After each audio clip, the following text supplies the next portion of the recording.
Begin the current Daf and Mesech Nedarim Daf Peites. Begin on bottom of Peiches and base, 3 lines up on the bottom of the Amud. Where the Gemara continues the halacha of this parak of the Elon Nedarim. These are Nedarim that a husband can be made for from his wife or a father to his daughter. So the Gemara continues this discussion regarding Afaras Nedarim, regarding the qualifications of a situation when she could have a Afar and when not. Today's Daf. So discussing today's Daf are Nedarim on the Grusha. Now we know, as the pasuk tells us, that a widow or divorcee, which is obvious, there's no Afar because there's no father and there's no husband. Meaning, even if there's a father, is what's called Yisur Mechayav. The moment she gets married, there's no more halach of a father. But the Mishnah is going to tell us Chedushim in that halacha that even though there's a partial husband here somewhere, we're going to say that it is or isn't considered as a Nedarim on the Grusha. The halacha of the next Mishnah, which is Teshin Ares and Nidrim Kayom, which really is 3 categories, and each category is divided into 3. That they're Nedarim are Kayim, and we don't consider them as being under the jurisdiction of the husband or the father. Regarding a case of Kayim She'ininen La'Abba Lavicha, when she takes a neder that I'm not going to have any benefit to you or to your father, we're going to see regarding when it comes with stipulations, and even if the neder didn't take effect yet, if there could still be hafara. Some of the important terms of concept of today's daf are in Abal Mefer B'Koidman. We've seen this many times in this Masechta. The husband cannot be mefer with prior existing Nedarim. Yisur Mechayav is a concept that you could have a girl who's considered like an orphan, even though her father's still alive, even though she's not even a begeres yet, because if he married her off, and then she gets divorced or widowed, then it's already not in the father's rishus, and therefore he cannot be made for in the Nedarim. And Nara Begeres is the halacha when the girl develops 2 pubic hairs when she becomes 12 years old, she becomes a Naira, 6 months later she becomes a Begeres, and those are 2 different stages in the development of a girl, and also regarding the rights that a father has over his daughter. So begin the current daf, that Peiches and base, 3 lines up at the bottom of the Amud. The Mishnah quotes a pasuk. The Neder Amano Gerusha Yakamala. When the widow or divorcee takes a neder, then she has to keep those Nedarim. Says the Mishnah Ketza, what's the case talking about? So let's say a woman says, I'm going to be a Nazir from 30 days from now.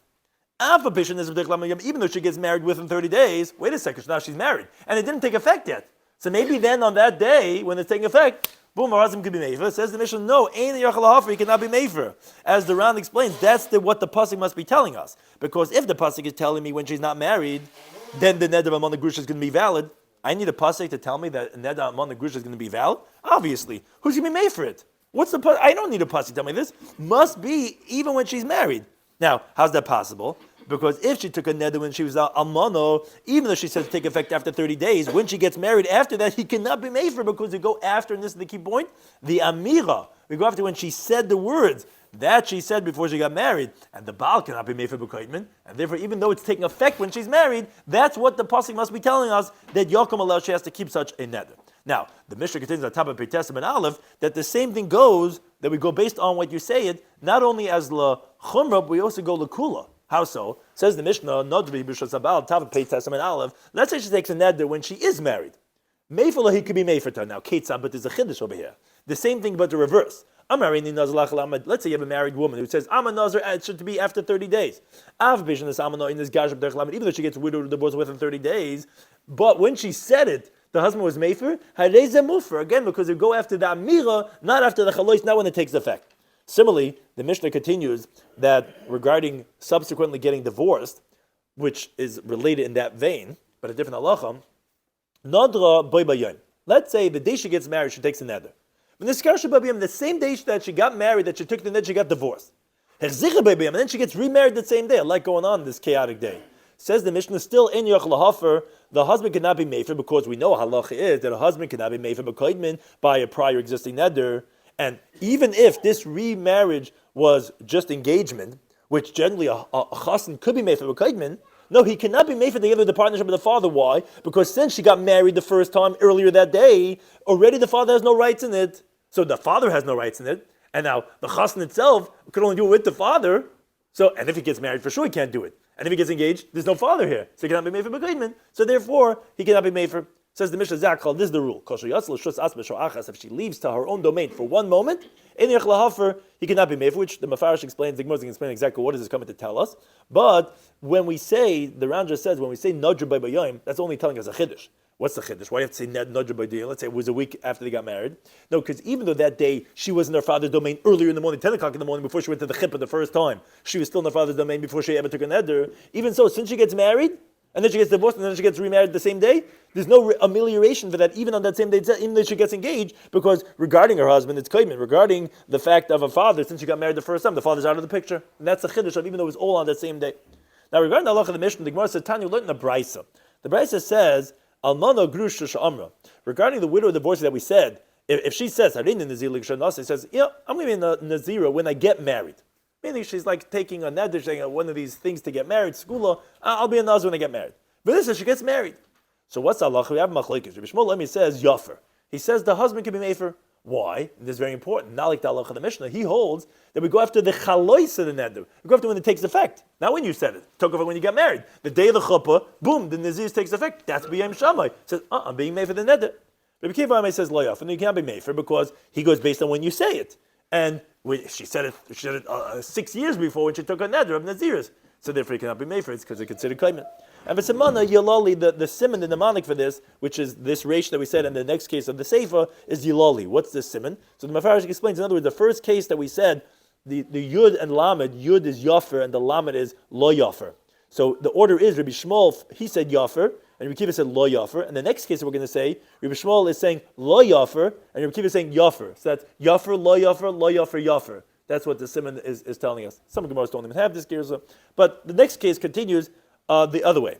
Isha Amra. Let's say you have a married woman that says, I'm going to be a Nazira when I get divorced. When this Garsha gets divorced. Okay, so here's the same thing just in reverse. Bishmol says, Lo Yafri cannot be mefer. Why? Because Afar is not effective. Because since when the Ned is going to take effect, she's going to be divorced, she's going to be in her own domain. Again, this is the same thing, just the other way around, like we said in the Mishnah, both ways. So you can't be mefer. Kiva says, Yafa, no, you can be mefer, because at the time of the saying of the Neder, which Rabbi Kiva goes, when you say it, she was b'shus about, she was married, so therefore you can be mefer. Fine. That's their machlekes. Now they're going to explain the reasons of their opinions. So Rabbi Shloimy says, wait a second. When the pasuk says, when the widow or divorcee takes a neder, sounds like has to be that the neder was at a time of widowhood or divorce, because, like the Ran explains, the word neder sounds like when there's a vow. When the vow is when it takes effect, what's called the chalais. So therefore, both in the Reisha and the Sefer, the two cases, we go based on when it's taking effect, not when she said it. Whereas Rabbi Kiva Sabi holds no. The pasuk says over there, "Kol asher asra al nafsha," whatever she makes prohibited on herself, which sounds like achi isurei neder, until you're going to have when she's making it forbidden on herself, meaning with her words. That has to be shasamon negation. That has to be when she's a widow or divorcee, because everything goes after the time when you're taking the neder. So that's the machlekes. Do we see from the pasuk of chalois taking effect, or do we see the amira, which is the kabbalah? Now, Amar of Chizah, based on this machlekes, this will relate back to Allah of the Mishnah. Chizah says, must be that Masnitin, our Mishnah, is Rabbi Kiva. He must be going like Rabbi Kiva, because he goes based on when you say it. And that's what our Mishnah was exactly saying. Our Mishnah said that this exact halacha was, if she says both ways, we said whether she's single and she takes it for 30 days later, or married and never 30 days later, we said that's going to go based on when you say it. See, that's like Rabbi Kiva, not like Rabbi Shmuel. It says you go based on the chalais. Says Abai, Abai has an interesting answer. He says, no, not necessarily. The truth is, you could even say Afal Tim Rabbi Shmuel. You could say that the Mishnah is like Rabbi Shmuel. How's that possible? But Masnitin, it's very interesting chilik the Gemara makes. Abai says the Mishnah is Talya Nafshe B'Yomi. It was dependent on days. It was after 30 days from today. Braisa Talya Nafshe B'Nisuin. The Braisa, however, was being dependent on marriage. So like the Ran explains, when does Rabbi Shmuel go based on the chalais and then when it takes effect? That's only when she makes it dependent on a situation of marriage or divorce. So therefore, since it's not possible for the saying of the neder and the chalais of the neder to be in the same context, Rabbi Shmuel holds we go based on the chalais of the neder. But the Mishnah, which it doesn't make it dependent on days, it's possible that Sholmi Yom V'Lei Nizgarsha could be that the days of 30 days will be finished, she won't be divorced. Sholmi Yom V'Lei Mitzvah, but could be that 30 days will pass and she should not be married. So it comes out that the saying of the neder and the chalais could be in the same context.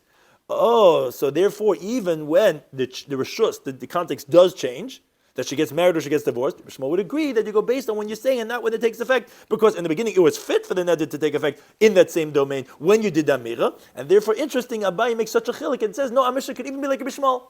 Because although in the Mishnah we're going based on the Amira, and in the Brisa we said that he's going based on the Chalois, yeah, but those are two different ideas. One is time of days, and one is context of change of situation. When you change the situation, now it's obviously not the same thing. You have to pick and choose. So okay, says then we'll go out to chalais. But in the halacha the Mishnah was just dependent on days. That could be the same rishus, same context, same marriage, same singlehood, and therefore, even though it ends up changing, we're going to go based on that mira. So interesting answer that Abaye says. Now the Gemara just explains the sefer of the Mishnah based on another Mishnah elsewhere. We have in the parak of Naim, the Mishnah says over there, this is the rule. Kol shelo yatsa. In our Mishnah says that she was yatsa. That was the last words of our Mishnah. But there in Naim it says, Kol shelo yatsa l'shas masha'achas. If she did not leave her own domain for one moment, she never left her own rishos. So he said, the father and the husband could be made for neder together. So when it says over there, zeh so the Gemara says, what's that coming to include?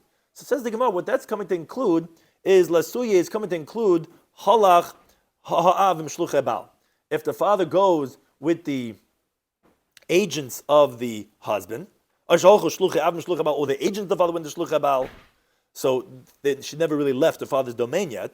So b'nai ramarasa, even though that she's with the agents of the husband, but since the father or his agents are going with her, so she really never left her father's domain. So there, that's what comes to include that the father and the husband could together be made for Nedarim. Now the Gemara comes to our Mishnah. When we say in our Mishnah, that in our parak, which we says that if she went out in her own rishus for one moment, then they can't be made for anymore. That what's that lasso? What's that coming to include? If the father gave it over to the agents of the husband, meaning she didn't even come to the husband yet, but the father already left her already. Or the agents of the father sent over the agents of the husband. Oh, since she was given over to them, then the father has no rishus in her anymore, because that giving over is like marriage, where the Baal can be made for Nedarim from now on, from marriage on, but the Nedarim that she already took, he cannot. And therefore, She'ena Baal, made for because the husband cannot be made for by pre-existing Nedarim. And he can't do it with the partnership of the father either, because when the father or his agents give it over to his agents, she already left her father's domain, and he has no more rights, and therefore that's what the Sefer of the Mishnah is coming to include.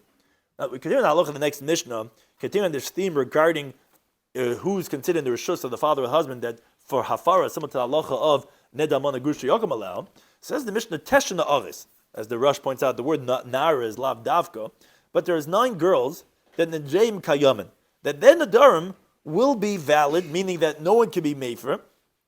Now these 9 are really, as the Ran explains, are all included in 3 different categories. Those 3 categories are what's called Yisayim B'chayav, a living orphan, which means their father's alive, but her father has no more rights over her. A Yisayim Mamash, literally an orphan. And Begeres, a girl that's over 6 months after she became a Naira, which each one of these 3 cases, she leaves her father's domain. And the Rabbanan, actually, as we'll see in the Gemara, only quote as 3. Yehuda divides each one of these 3 into another 3. As the Yerushalmi says, that even Yehuda only said it l'chad ben asatamidim, to sharpen the students, but really, as we'll see, don't get so lost, because we're not going to go into technicalities of these cases, just get the main category of what these 3 are. As the Mishnah explains, they are begeres. They have a girl that took a neder when she was already over 12 and a half. But the main point is, vihi yisoima, and she, as the Ran adds on the words, bechaya ha'av, she's a living orphan. What does that mean? For example, she got married, and then she got widowed or divorced. Once she gets married, the father has no more rights over her, and now she's not married, so no one has any rights over her. So that is the category that we're talking about. This is just case number 1, so you just follow along. But the main thing is that she's Yisrael Mechayav, Naira, or if you have, she took a neder when she was a Naira, Ubaga, and then she became a Begeres after that. And V'hi Yisrael Mechayav, like we said, that's case number 2. And case number 3 is Nara, when she took the neder. She was an Naira Shaloi Bagger. She didn't become a Begeres yet. And she's Yisayim B'chayav. So again, these 3 cases are all really included in the one category of Yisayim B'chayav. That's one type of category that he cannot be made, no one can be made for, because she's in her own rishus. A Begeres. Let's say you have a girl that's over 12 and a half. So when she took the neder, that's what age she was. Umei Savia. This is case number 2, really, category number 2, which is literally Yisayim, that her father died. That's one case of this category. Or Naira, she was a Naira when she took a neder, Begeres, she became Begeres, Umesavia, and her father died. Or case number 3, Naira Shaloi Bago, now she never became Begeres. Umesavia and her father died. These 3 are all included in the second category of literally Yisayma, of that her father passed away. And category number 3, a Naira Shemesavia, if you have a girl that her father died, Umeshemesavia, and after her father died, she took a neder, and Bagur, she became 12 and a half. Again, here the main thing is the Bagur part.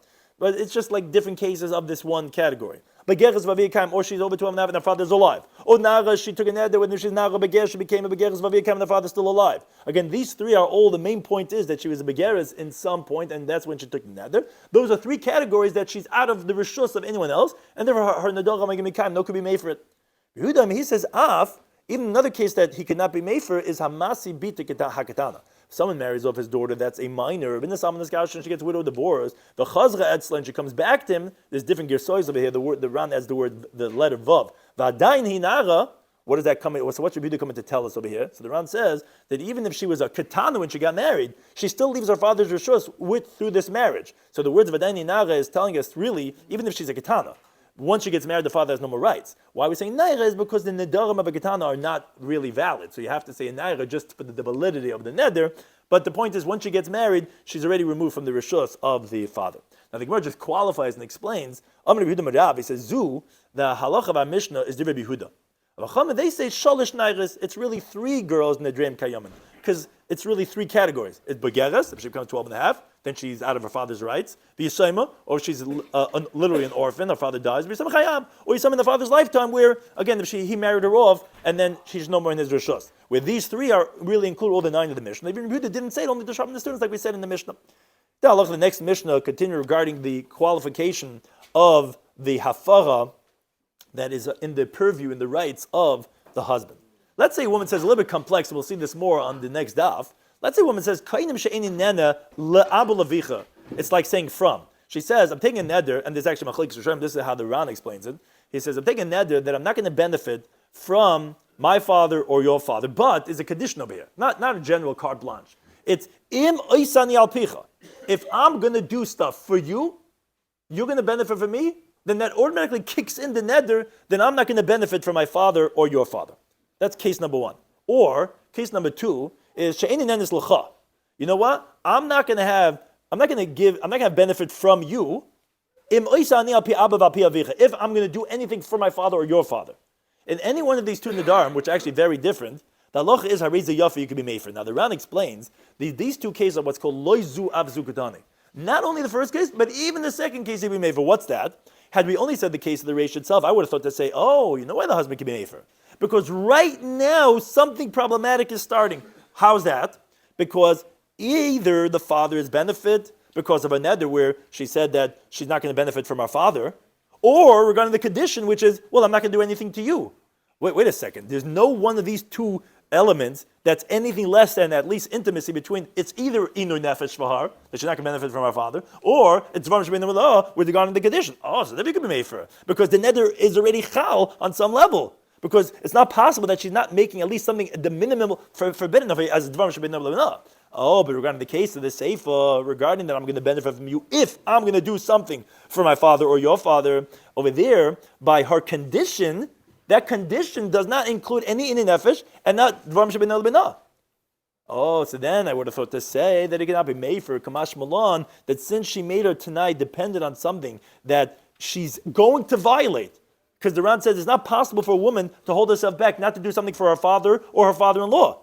So that's why he can be made for already, because the time of the Mishnah holds in such a situation has to be made for, even though the net did not take effect yet, but it's inevitable. As it's inevitable, that's the chiddush of the Mishnah. Let's just do a little bit of the Gemara. The Gemara says regarding the halacha of the Mishnah of this Tanai of Tanya, we learned in the Brisa. Let's say a woman says she'ini nenis la'ab lavicha. I'm not going to have any pleasure from my father or your father im anios lepich, which is really the case of the Mishnah. Exactly. Mishnah said that was the case of the Reisha. If I'm going to do anything for you, then right away kicks in the neder that I cannot have benefit from my father or your father. He says, not like our Mishnah. He says, lo yofer, you cannot be made for. And v'chachamim, they say, no, yofer, you could be made for. That's case number one. And case number two, and the Ran's going to explain both cases, I'm forbidden to have intimacy with any Jew in the world if I have intimacy with you. He says here also, Yafa cannot be made for. Yafa, you could be made for. Says the Ran, here also it appears to me that the time of the Brisa picked two cases as a chiddush. Case number one was the chiddush of the Rabbanan, and case number two is the chiddush of Reb Nassan. How so? So he explains. Case number one was a neder in inui nefesh, which he says that I'm not going to benefit from my father or your father, that's inu nefesh. And like the Rabbanan, who they hold when you're taking a prohibition of benefit from a single person. Like she's saying, I'm not having benefit from my father, that's considered inu nefesh, as Shmuel explained their opinion of Pei Bezim and Aleph. Now, her condition was also dvarim shebein l'binah. That is, if I'm going to do anything for you. So I would have thought to say, since the Tanai is one type of case, it's a little specific nuance that they're on saying, and the Neder is in a different case, meaning they're two different cases. So although one's one's in a nefesh, but they're different, I would say even you cannot be made for because Lamaisa, the Neder did not take effect yet. The Tanai has a Beina Lebena, but Lamaisa, the Neder didn't take effect yet. Even in such a case, you could be made for. And the second case on the Tulman Yehudim, that's the Chiddush is going for Reb Nosson. That even though right now she becomes forbidden in Dvarim Shebeina Lebena with intimacy, because the Tanai and the Neder is the same case, so what should she do? Have Tashmish, then old Tashmish becomes forbidden. Not have Tashmish, then Dvarim Shebeina Lebena. So you would think to say, okay, even Reb Nosson would agree, in such a situation you could be made for, because that's considered Neder took effect. Kamashma, no. Lamaisa Neder didn't take effect yet. Because only will take effect when you have intimacy, then you're forbidden every single Jew. So therefore that's why Reb Nosson holds you cannot be made for, and that's the Chiddush of that. Allah, thank you to any time for hosting us.